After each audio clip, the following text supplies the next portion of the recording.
ദൈവത്തിൻ്റെ മഹനീയ നാമത്തിന് മഹത്വമുണ്ടാകട്ടെ.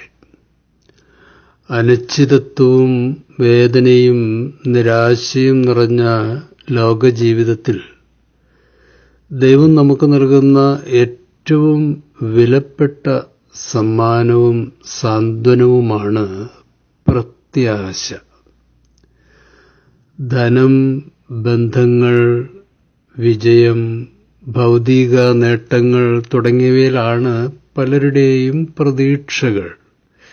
എന്നാൽ അവയിലൊന്ന് തകർന്നു പോയാൽ അവരുടെ പ്രതീക്ഷകളെല്ലാം തകരുകയും നിരാശയുടെ ആഴങ്ങളിലേക്ക് മുങ്ങിപ്പോവുകയും ചെയ്യുന്നത് കാണാം.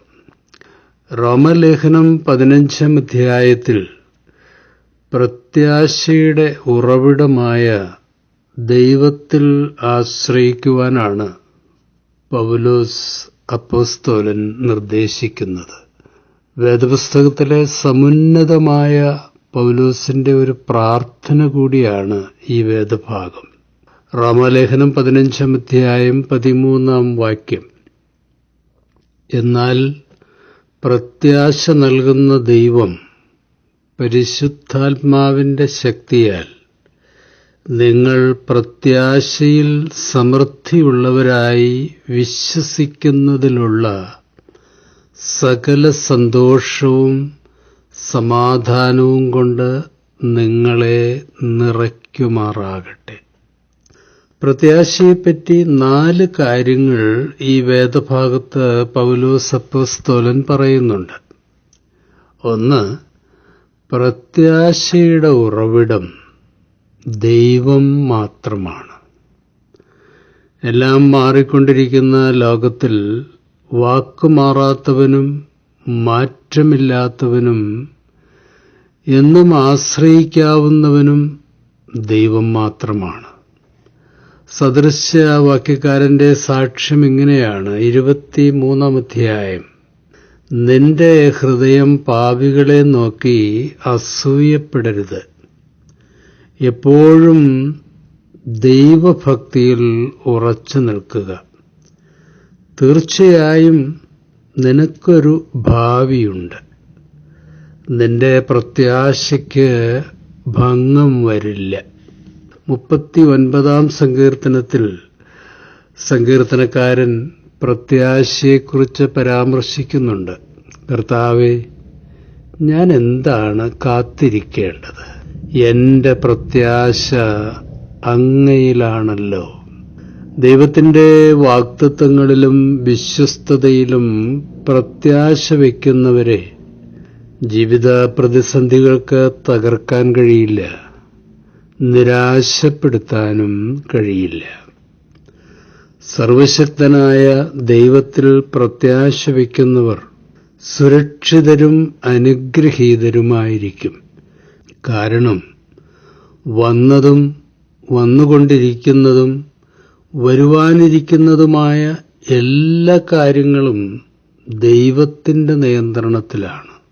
അതുകൊണ്ട് ദൈവത്തിൽ പ്രത്യാശ വയ്ക്കുന്നവർ എന്നും സുരക്ഷിതരായിരിക്കും. ദൈവത്തിലുള്ള പ്രത്യാശ നമുക്ക് ആനന്ദവും സമാധാനവും തരുന്നുവെന്നാണ് അപ്പോസ്തലൻ പറയുന്ന 2ാമത്തെ കാര്യം. ദൈവത്തിൽ പൂർണ്ണമായി ആശ്രയിക്കുന്നവരാണ് യഥാർത്ഥ സന്തോഷവും സമാധാനവും അനുഭവിക്കുന്നത്. സമ്പത്തും സ്ഥാനമാനങ്ങളും നേടിയിട്ടും സന്തോഷവും സമാധാനവും അനുഭവിക്കാത്തവർ ലോകത്തിൽ അനവധിയുണ്ട്. 146-ാം സങ്കീർത്തനം 5-ാം വാക്യം നമുക്ക് കേൾക്കാം. യാക്കോബിന്റെ ദൈവം തുണയായിട്ടുള്ളവൻ, തന്റെ ദൈവമായ കർത്താവിൽ പ്രത്യാശ വയ്ക്കുന്നവൻ ഭാഗ്യവാൻ. ദൈവത്തിലുള്ള പ്രത്യാശ നമ്മുടെ ഭയത്തെയും ആകുലതകളെയും നീക്കും. ആന്തരിക സമാധാനവും സന്തോഷവും കൊണ്ട് ഹൃദയം നിറയ്ക്കുമെന്നാണ് പൗലോസ് അപ്പോസ്തലൻ പറയുന്നത്. ഫിലിപ്പിയ ലേഖനം 4-ാം അധ്യായം: ഒന്നിനെക്കുറിച്ചും ആകുലരാകേണ്ട, പ്രാർത്ഥനയിലൂടെയും അപേക്ഷയിലൂടെയും കൃതജ്ഞതാ സ്തോത്രങ്ങളോടെ നിങ്ങളുടെ യാചനകൾ ദൈവസന്നിധിയിൽ അർപ്പിക്കുവിൻ. അപ്പോൾ നമ്മുടെ എല്ലാ ധാരണയെയും അതിലംഘിക്കുന്ന ദൈവത്തിൻ്റെ സമാധാനം നിങ്ങളുടെ ഹൃദയങ്ങളെയും ചിന്തകളെയും ക്രിസ്തു യേശുവിൽ കാക്കും. ദൈവം നൽകുന്ന പ്രത്യാശ നമ്മുടെ ഹൃദയത്തിൽ നിറഞ്ഞ് കവിയുമെന്നാണ് അപ്പോസ്തലൻ പറയുന്ന മൂന്നാമത്തെ കാര്യം. ന്യൂ ഇന്റർനാഷണൽ തർജിമയിൽ പറയുന്നത് so that you may overflow with hope എന്നാണ്. പ്രത്യാശ കൊണ്ട് ഹൃദയം നിറഞ്ഞ് കവിയുന്നു. ദൈവം നമ്മുടെ ഹൃദയത്തിൽ നിറയ്ക്കുന്ന പ്രത്യാശ നമുക്ക് മാത്രമുള്ളതല്ല, മറ്റുള്ളവരുമായി പങ്കിടുവാനുള്ളതാണ്. മേരി മാതാവ് തനിക്ക് ലഭിച്ച സന്തോഷം എലിസബത്തുമായി പങ്കുവച്ചുകൊണ്ട് പാടി. ലൂക്കോസ് 1-ാം അധ്യായം, എൻ്റെ ഉള്ളം കർത്താവിനെ മഹത്വപ്പെടുത്തുന്നു, എൻ്റെ ആത്മാവ് എൻ്റെ രക്ഷിതാവായ ദൈവത്തിൽ ഉല്ലസിക്കുന്നു. അവൻ തൻ്റെ ദാസിയുടെ താഴ്ച കടാക്ഷിച്ചിരിക്കുന്നുവല്ലോ. ഇന്നു മുതൽ എല്ലാ തലമുറകളും എന്നെ ഭാഗ്യവതി എന്ന് വാഴ്ത്തും. ശക്തനായവൻ എനിക്ക് വലിയവ ചെയ്തിരിക്കുന്നു.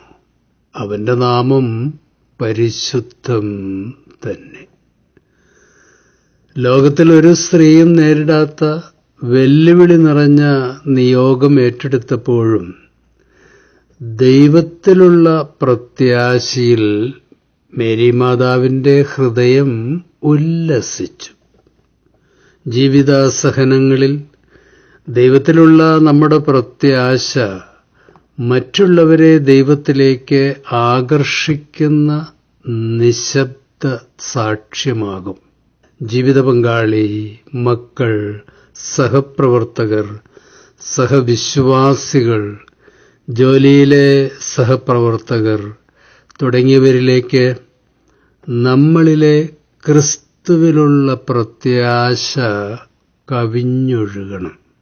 പരിഭവങ്ങളും അതൃപ്തിയുമല്ല മറ്റുള്ളവരുമായി പങ്കുവെക്കേണ്ടത്. ദൈവത്തിലുള്ള പ്രത്യാശയും ഉറപ്പും ധൈര്യവുമാണ് ദൈവമക്കളായ നമ്മൾ പങ്കിടേണ്ടത്. ദൈവത്തിലുള്ള നമ്മുടെ ഉറപ്പും പ്രത്യാശയും വിവിധ ജീവിത പ്രതിസന്ധികളിലായിരിക്കുന്നവർക്ക് സാക്ഷ്യവും സാന്ത്വനവുമാകണം. ദുരന്തങ്ങളെ ദൈവത്തിൽ ആശ്രയിച്ച് പ്രത്യാശയോടെ നേരിടുന്നതിൻ്റെ ഉത്തമ ക്രിസ്തീയ മാതൃകകളാകണം നമ്മൾ ഓരോരുത്തരും. നാലാമത്, ദൈവം നൽകുന്ന പ്രത്യാശ നമ്മുടെ ഹൃദയത്തിൽ നിറയ്ക്കുന്നത് പരിശുദ്ധാത്മാവാണെന്ന് അപ്പോസ്തലൻ പറയുന്നു. പ്രത്യാശ നൽകുന്ന ദൈവം പരിശുദ്ധാത്മാവിൻ്റെ ശക്തിയാൽ നിങ്ങൾ പ്രത്യാശയിൽ സമൃദ്ധിയുള്ളവരായി വിശ്വസിക്കുന്നതിലുള്ള സകല സന്തോഷവും സമാധാനവും കൊണ്ട് നിങ്ങളെ നിറയ്ക്കുമാറാകട്ടെ. നമ്മുടെ അറിവുകളും കഴിവുകളും ആത്മീയ അനുഭവങ്ങളും അനുഷ്ഠാനങ്ങളും കൊണ്ട് ഹൃദയത്തിൽ പ്രത്യാശ നിലനിർത്താൻ നമുക്ക് കഴിയില്ല. ഭൗതിക മാർക്കറ്റിൽ നിന്നും പ്രത്യാശ വിലയ്ക്ക് വാങ്ങുവാൻ കിട്ടില്ല. പ്രത്യാശയ്ക്ക് ഫാർമക്കോളജിയിൽ മരുന്നില്ല. പിന്നെ എവിടെ നിന്നാണ് പ്രത്യാശ ലഭിക്കുക? പരിശുദ്ധാത്മാവിലൂടെ ദൈവം നമുക്ക് നൽകുന്ന അമൂല്യദാനമാണ് പ്രത്യാശ. ദൈവത്തിൻ്റെ വാഗ്ദത്തങ്ങളെപ്പറ്റി പരിശുദ്ധാത്മാവ് നമ്മെ ഓർമ്മപ്പെടുത്തുകയും നമ്മുടെ ഹൃദയം പ്രത്യാശയുടെ സന്തോഷത്തിൽ നിറയ്ക്കുകയും ചെയ്യുമെന്നാണ് കർത്താവ് പറയുന്നത്. യോഹന്നാൻ 14-ാം അധ്യായം 26-ാം വാക്യം. എന്നാൽ എൻ്റെ നാമത്തിൽ പിതാവ് അയക്കുന്ന സഹായകനായ പരിശുദ്ധാത്മാവ് എല്ലാ കാര്യങ്ങളും നിങ്ങളെ പഠിപ്പിക്കുകയും ഞാൻ നിങ്ങളോട് പറഞ്ഞിട്ടുള്ളതെല്ലാം നിങ്ങളെ ഓർമ്മപ്പെടുത്തുകയും ചെയ്യും. പൂർണ്ണ ഹൃദയത്തോടെ ദൈവത്തിൽ ആശ്രയിക്കുമ്പോൾ ദൈവം നമ്മുടെ ഹൃദയത്തിൽ പരിശുദ്ധാത്മാവിലൂടെ പ്രത്യാശയും സന്തോഷവും സമാധാനവും നിറയ്ക്കും. ദൈവത്തിന് സ്തോത്രം.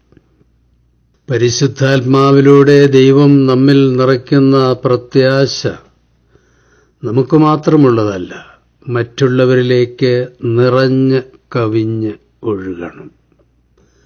എന്തെല്ലാം പ്രതികൂലതകൾ വന്നാലും ദൈവം നമ്മുടെ പ്രത്യാശയുടെ ഉറവിടമാണെന്നും ദൈവം ഒരു നാളും നമ്മെ കൈവിടില്ല എന്നുമുള്ള ഉറപ്പിൽ ദൈവത്തിന്റെ അത്ഭുത കരങ്ങളിൽ നമ്മുടെ മനോഭാവങ്ങൾ ഇറക്കി വയ്ക്കുന്നത് നമുക്ക് ആത്മീയ ദിനചര്യയാക്കി മാറ്റാം.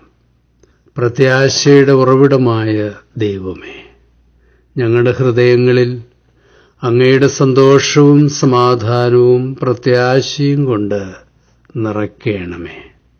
ജീവിത പ്രതിസന്ധികളുടെ കൊടുങ്കാറ്റും തിരമാലകളും ആഞ്ഞടിക്കുമ്പോഴും ഞങ്ങളുടെ ഹൃദയ പടകിൽ അങ്ങയുടെ സാന്നിധ്യത്തിന്റെ പ്രത്യാശയിൽ സധൈര്യം മുന്നേറുവാനുള്ള കൃപ ഞങ്ങൾക്ക് നൽകണമേ. ഞങ്ങളുടെ പ്രത്യാശ നിറഞ്ഞ സ്വഭാവവും പെരുമാറ്റവും കുടുംബത്തിലും സുഹൃത്തുക്കൾക്കും ദൈവത്തിന്റെ വിശ്വസ്തതയുടെ സാക്ഷ്യമായി തീരുവാൻ സഹായിക്കണമേ. ക്രിസ്തുയേശുവിന്റെ നിസ്തുല നാമത്തിൽ അപേക്ഷിക്കുന്നു. കൃപയോടെ കേൾക്കണമേ. ശുഭാശംസകളോടെ എ പി ജോർജച്ചൻ.